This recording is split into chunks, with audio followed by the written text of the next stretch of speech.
posibleng maglandfall sa lalawigan ng Isabela ngayon ang Bagyong Christine ayon sa Pag-asa. Kamustahin natin ang mga paghahanda at sitwasyon doon sa ulat on the spot ni Jasmine Gabriel Galvan ng GMA Regional TV. Jasmine?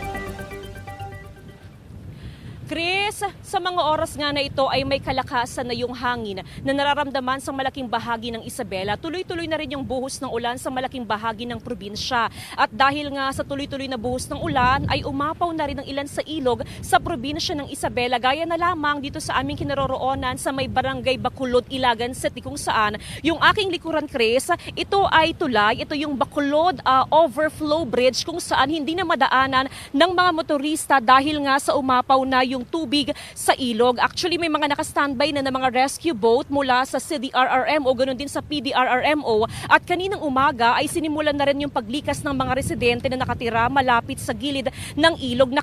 Nasa safe place na rin, Chris, yung mga alagang hayop ng ating mga kababayan, partikular na mga farmer, yung mga alaga nilang baka at maging yung mga alaga nilang kalabaw. Samantala, Chris, mga bayan naman sa southern part ng Isabela ang pinakabinabantayan sa ngayon ng PDRRMO. At nagsimula na ring ilikas yung mga residente sa bahagi naman ng Divilacan, Palanan at maging sa may Makunakon. Patuloy na pinag-iingat ang ating mga kababayan sa banta naman ng pagbaha at syempre sa malakas na buhos ng ulan na inaasang mararanasan hanggang mamayang gabi, Chris. Maraming salamat at ingat din kayo. Jasmine Gabriel Galvan ng GMA Regional TV.